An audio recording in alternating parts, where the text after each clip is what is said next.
Sheer Rocks is the one who's getting a little restless in stall 9. Settles, that's it. They're in the gate.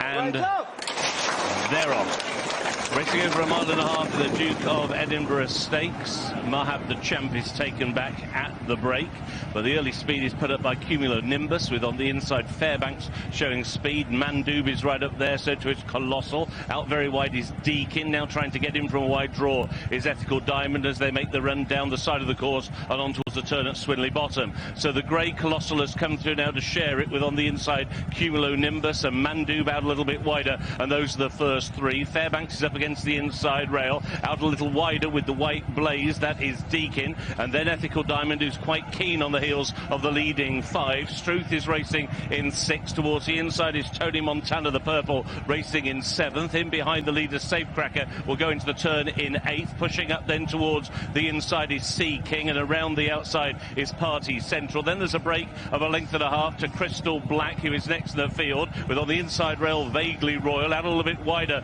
to those Ziggy with the check colours. Then towards the inside is Mahab, the champ, who was taken back right at the break. On that one's outside, the second grey is Shadow Dance. Next in the field is Sheer Rocks, then Epic Poet, who is being held up, and so too is Bagdoor, as the field in the Duke of Edinburgh now begin to make the climb. They're racing on now towards the halfway point, and as they do so, the lead is being held by Cumulonimbus on the inside rail. Mandub on his comeback run is racing in 2nd. Fairbanks is parked on the rail in 3rd. Deakin is in 4th. Still, Ethical Diamond is extremely keen out wide. Colossal's already under a ride and losing ground. To the inside rail, Tony Montana is covered up, but is in the pocket. Now switching out a little bit wide is Party Central for clear sailing, going around the outside of Struth, but they're very tightly grouped at the moment. Bagdoor is the back marker. Last but one is Epic Poet. Shadow Dance, another one right out the back of the field, and dropping away is Mahab, the champ. The field turns for home. Mandub is running huge. Deakin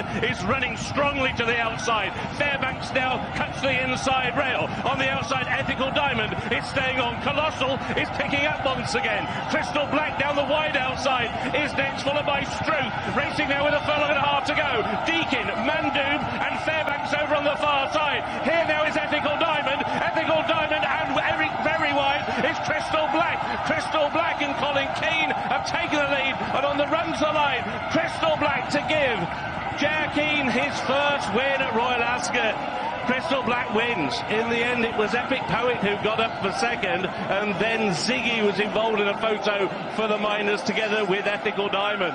11-1 winner. Had to go very, very wide here, but in the end, it's Crystal Black and Colin Keene who have got there.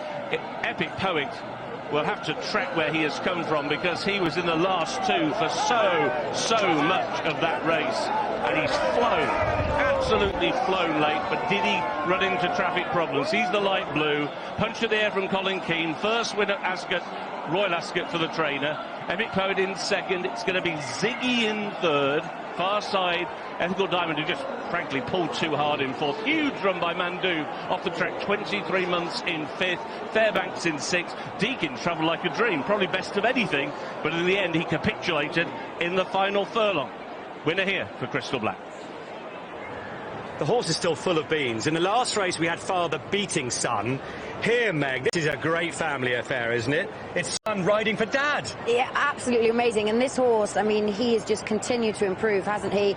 Up in trip again. He needed every yard of the 1.5 miles, it seems, but it will mean the world to Colin. You know, his dad's done an amazing job getting this horse to just continue to improve. He's really found the key to him, and I know that this horse holds a really special place in Colin's heart. So this is huge. They'll be emotional, I think. Just look at this. The noise was unreal.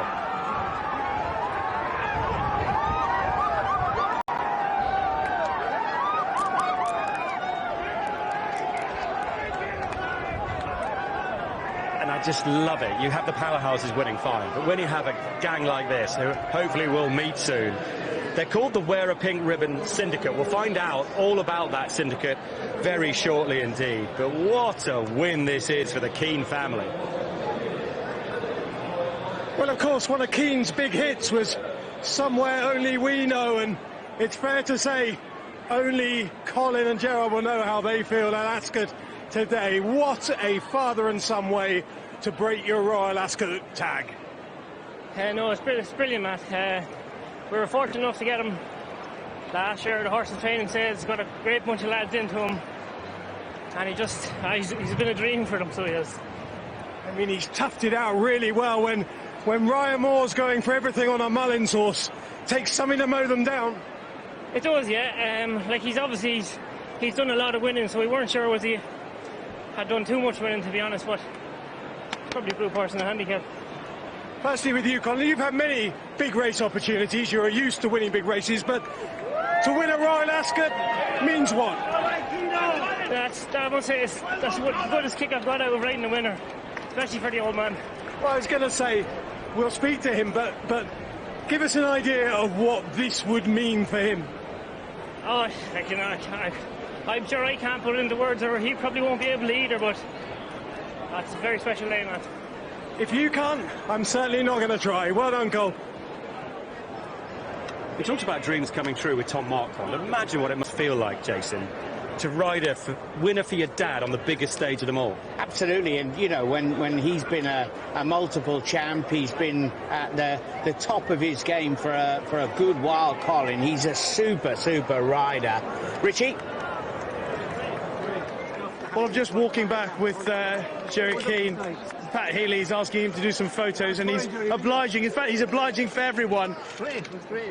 But we're going to walk back because the horse will be back soon, and I don't want you to miss Colin coming back on that. But tell me what that was like for you. It was just unbelievable. Look, I never thought we'd ever ride. I often maybe dreamed of having a Cheltenham horse somewhere along the way, but never thought we'd ever ride a Ascot horse. Now, we got him, and he kept early on. He gave us plenty of heart. He was wrong early on last year. When he came right, he had a great finish of the year, a great autumn, and he's just progressed ever since. This year, he's just a trouble-free run the whole way. He was supposed to run the Lincoln. Maybe looking back now, it's the best thing ever did. He didn't.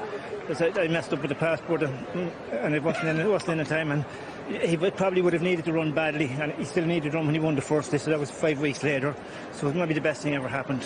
What about the ride? He's not too bad either. No, he gave a great ride. He knows the horse just inside out, and he does his own. He just rides him the way he lets him 3 pence of the race wherever he went fast early. He was going to give him a chance and let him be finished. It's all about him finishing, you know, and he finishes well. You know. Well, he's back now, so I'll let you go. Thanks, Trish. Welcome him.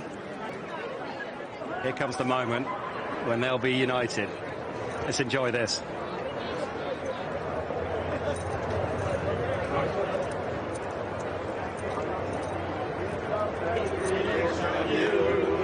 Just for